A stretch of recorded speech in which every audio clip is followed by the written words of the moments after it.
Well, hey, everybody. Hey, welcome to the Realine podcast where we talk about your faith, your family, and your money. I'm your host, CEO, and founder of Realine, Britton Rogers. And it is a pleasure to have you with us today. It's just me today. There's no guests on the show today. It's just me following up our episode 7 with my wife, and it felt like it was a great podcast. We were able to talk a lot about simple living, this idea of simple living, and how we do that in our lives, and how maybe you could start doing that, or if you are even interested in that, the methodology behind it and kind of why we do that. One, to save money, and two, just to kind of keep things clean and simple. And so yeah, so if you haven't checked out that episode, be sure to do so. But today, just want to talk briefly about something we talked about in that episode. We talked about having simple finances a little bit in that episode, but not to the granular detail, right? And that's kind of where I want to go with this today, is really to talk about the granularity of how do we get back to having a simple financial picture in our personal lives, in our business lives. Like, what things do we need to implement or put in place, or maybe just get back to, that we don't do regularly, that we need to get back to doing. And I kind of thought that for the sake of time and for the sake of your attention, that we could just kind of just walk through a couple of examples of things that I'm seeing in real time out in the marketplace, and out individuals as well, and even in my own life, and how that pertains to that. So um, I guess I'll just start off really by just saying this: there's so many things out there now, right? Like buy now, pay later. There's financing. There's all these different ways for you to very quickly go into debt. There's all these ways of leveraging debt for your business use, for your personal use. When I was a freshman in college and got my first credit card, and I just thought, you know what, I can do kind of whatever I want to do with this. I didn't really know how to use it per se, like I thought I did. And very quickly, that available credit kept going up and up and up because I kept making the monthly payment. And then I just kept thinking, I could spend more. I could go buy a computer, buy whatever. And very quickly, I realized I can't pay this off every month. As that balance got bigger and as I kept spending more, the more that I couldn't pay it off. And for whatever reason, I ended up getting another credit card, because I thought, well, I didn't do that well with the first one, but I'll do better with this one, and I'll put all my bills on this credit card, right, while I pay off this one, and this one will be for just for bills and things. And then something breaks, right, or I really want something, and so I resort back and use it. So all that to say, there's a variety of crazy options out there for you to leverage debt, to buy now, pay later, to use credit cards and loans and financing and lines of credit and all of the things, just so that you continue to get more and more and more deeper into debt. And so um, I really want to just kind of talk about that, and also address the elephant in the room. Address the elephant in the room. The elephant in the room really being, does the cost of living does the cost of living in today's country line up with salaries and the money that people are making throughout the country? And even take this for example. I used to work at Lowe's, the home improvement store, right? I used to work at Lowe's, and I was just thinking about people who work at Lowe's are probably, if they're a front end cashier, or kind of on the front end customer facing, they're probably somewhere in the range of, $20 an hour, $22 an hour. We could be generous and say 25, right? But let's just take $20 an hour at 40 hours a week, right? So that's $800 a week. It's $3,200 a month gross, right? Before tax. But then if you live like where we live here in Franklin, There's places that rent is over $3,000 a month, right? And so very quickly, almost 100% of that income, of the gross income, not even what the take home is very quickly out the door. So let's just, for the sake of argument, let's just say that you and your spouse, you bring in $6,000 a month and your rent payment is $2,000 a month, right? So you get 6,000 minus 2,000, that's $4,000 to kind of play with, right? That doesn't account for anything but rent. You've got utilities, electric, water, trash, sewer. You've got groceries, right? You got to feed the kids. You've got uh, school payments, whether that is, tuition you're paying for your kids, or even just books, or a variety of different things. And then on top of that, most families in America are leveraging debt of some sort. So you might have a credit card, maybe you have two, three credit cards, a personal loan, student loans, and very, very quickly, that $6,000 that you're bringing home, right, between you and your spouse after taxes, is very quickly dwindled down to almost nothing. And there's almost nothing left for savings, and there's almost nothing left for anything else, right? And I've been there, and I've been there. So what has to change? What has to change for you to actually continue to see money at the end of the month? What has to change? Is it subscriptions? Is it all the little things that add up? Or is it some of the bigger things? I used to be under the impression that it was just the bigger things. For example, my wife talks about, she went to cloth diapering, she went to cloth napkins, she went to a variety of things to save us money.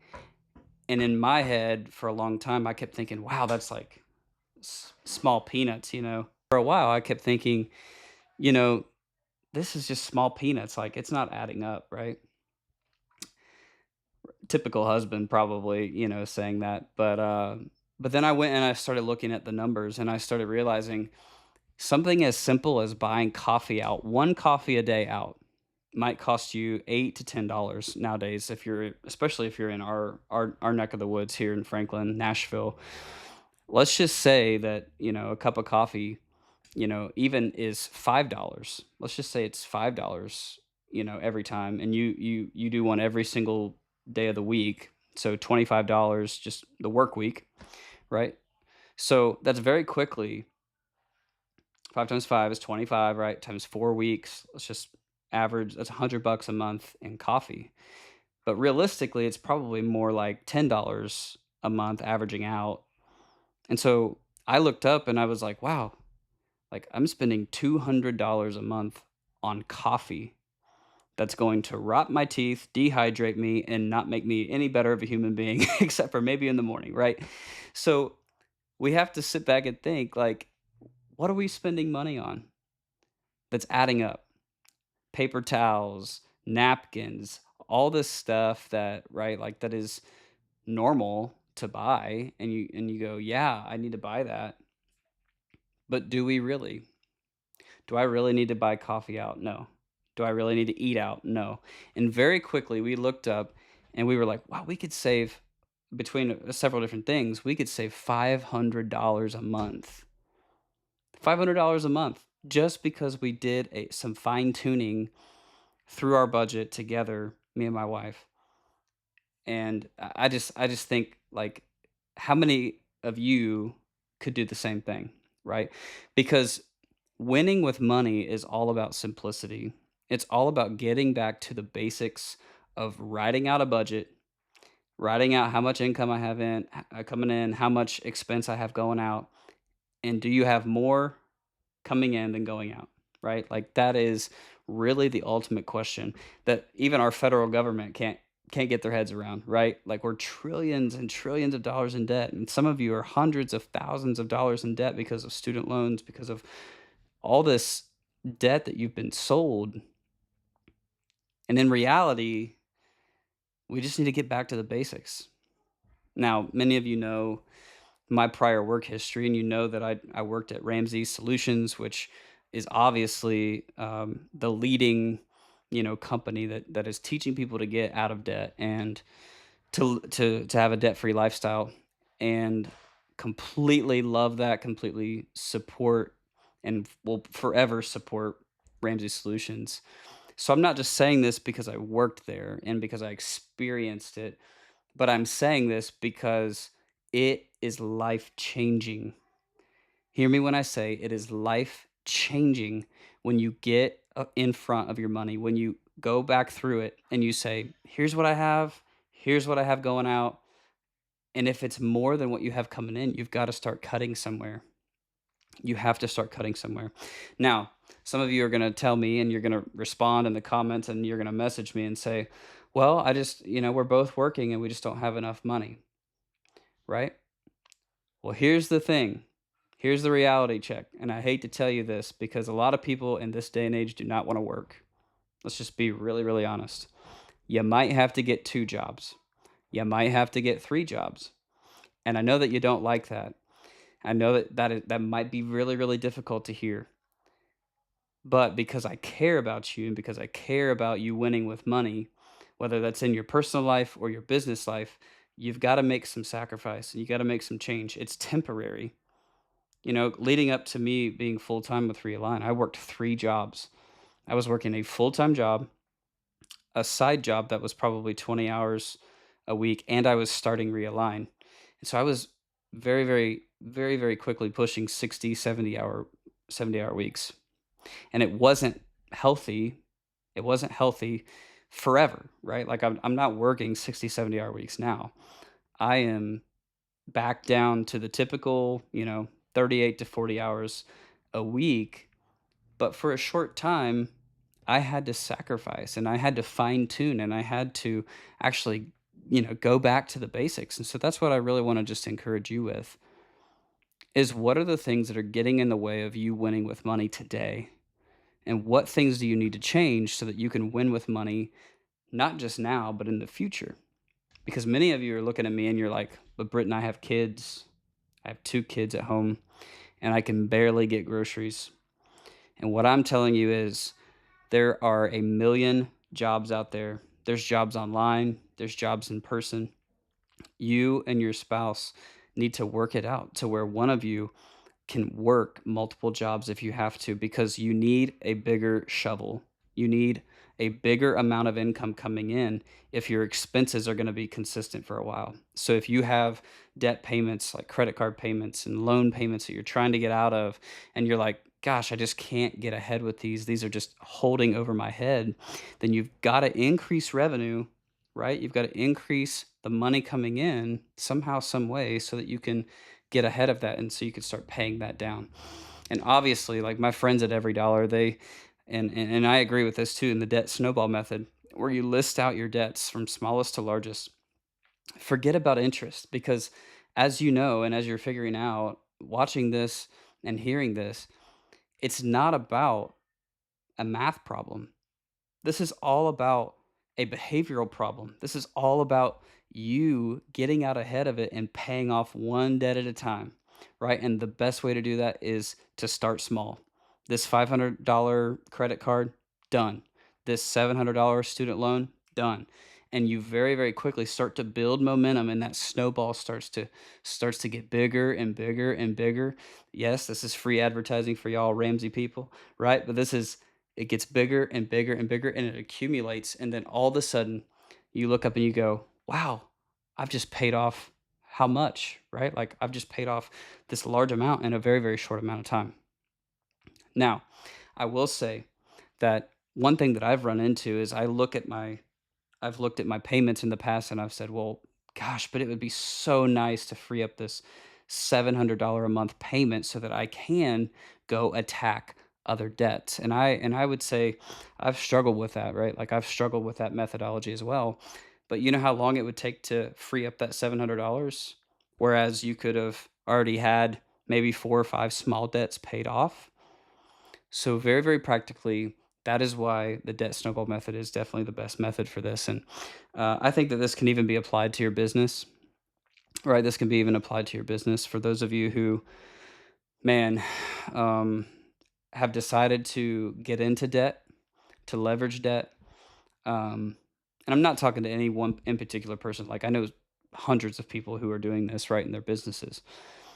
You're leveraging debt to try to get ahead, but what you don't realize and don't understand is that the more debt you're accumulating, the bigger the payments are every single month that you're adding to your P&L, right?